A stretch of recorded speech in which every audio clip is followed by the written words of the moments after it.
Mark and AJ have both had the opportunity to test CFMOTO vehicles. AJ has done a test ride on one on the show, and Mark has done some write-ups on CFMOTOs in the magazine. I've never had the opportunity to put one of these things through their paces.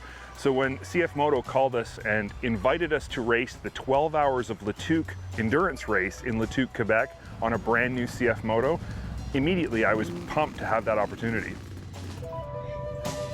The 12 hours of Le Tuque race is a really interesting event. It's a 12-hour endurance race for ATVs, but throughout the course of the 2 days, there are so many different things going on. They race pit bikes, they race trials bikes, they do enduro races, and then, of course, on top of all that, they have a 2-hour endurance race for side-by-sides, which is what we were going to be competing in. The class I'm competing in is the 600 to 800cc stock class, and CFMOTO really dominates this class, and they've invited not just myself, but all kinds of different media from all over North America to compete on identical vehicles. So as much as this is a competition for me and an opportunity for me to test the CFMOTO, it's also a bit of a competition for the rest of the media against each other.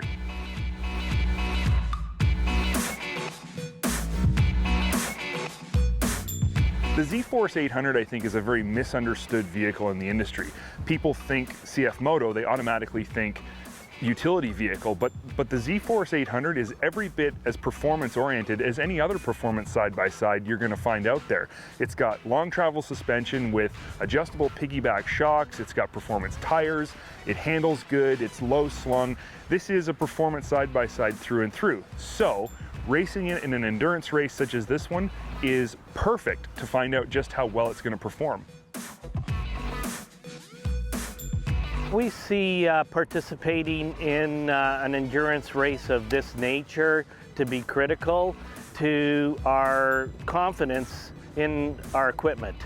And because the course is so demanding, the stress put on that machine is pretty incredible. And for our machines to every year prove that they not only can finish, but they can take all 3 spots on the podium is a huge testimony to the quality of the machines.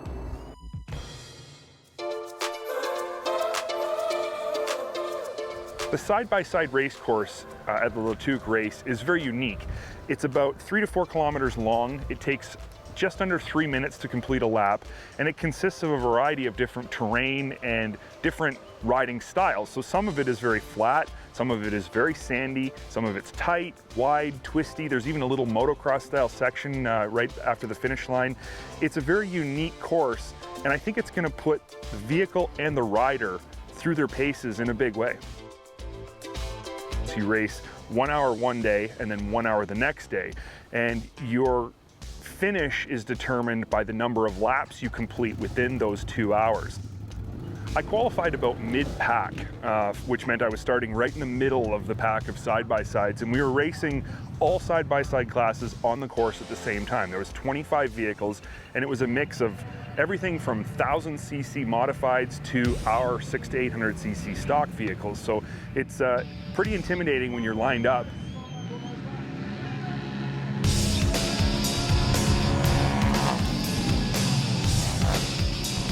Race such as Le Tuque focuses on obviously the sports aspect of our Force lineup, and in particular our Z-Force is the product that we enter into an event like this, and so that's our sports side-by-side model. We have that in our 800cc, and we do quite well with our 800 up against some of those bigger engines.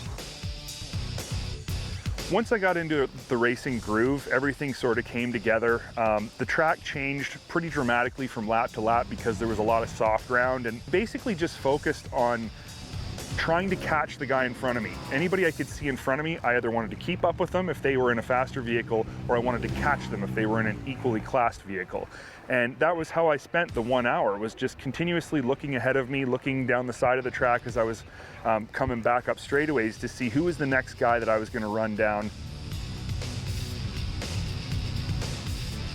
After the finish of the first hour of the race, I had no idea where I'd ended up. So when I finally got back, I was very pleased to find out that I was actually in first place, but I knew a couple of the guys that were going to be tough competition from different media outlets who actually race side-by-sides every weekend. They weren't that far behind me. So going into the second half of the race, I knew I had to maintain this small margin of lead that I had so that I wouldn't have to push myself too hard for the second hour and risk breaking something.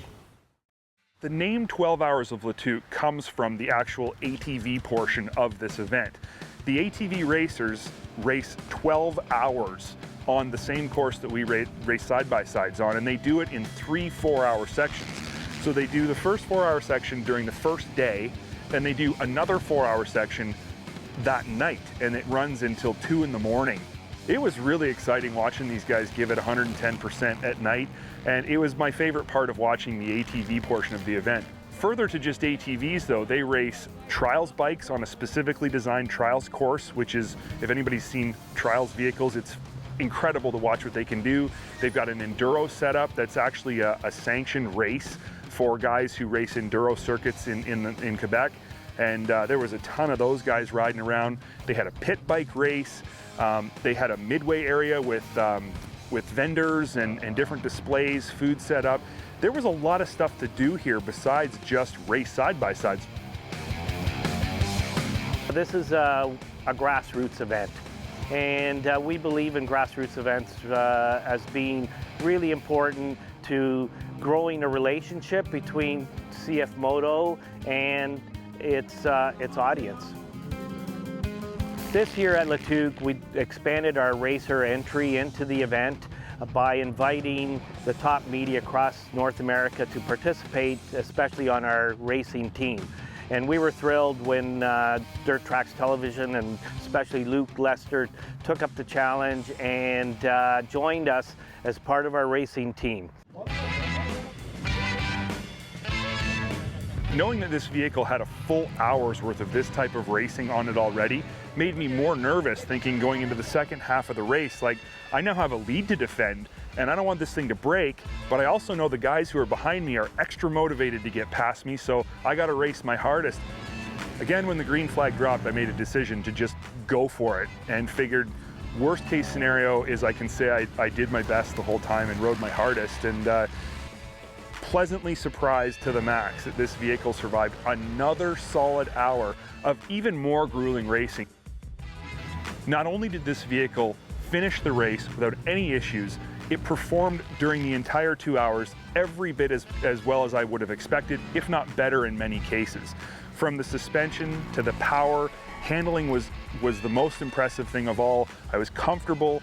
Everything about this vehicle exceeded my expectations, and I have to say, I've gone away with a greater appreciation for the level of quality and performance that CFMOTO is building. And I guess the proof is that we ended up, after the 2 days of racing, 2 full hours, in first place over 2.5 laps ahead of the next place finisher. After spending the weekend with the crew from CFMOTO, I have to say they're dedicated to racing. They love racing, grassroots racing. They're dedicated to their product and making sure the product is developed further and gets better and better. They're dedicated to their dealers, they're dedicated to their customers and to creating the best possible consumer experience they can. Overall, CFMOTO is a brand that I think is going to be around for a while, and I think it's worth a close look if you're out there shopping for any side-by-side. Like to sort of see our future in racing to continue. It's something that's very important to CFMOTO to participate in these kind of events, because we do have a passion for this kind of activities. More than anything, we believe these type of events contribute to building nice and great communities.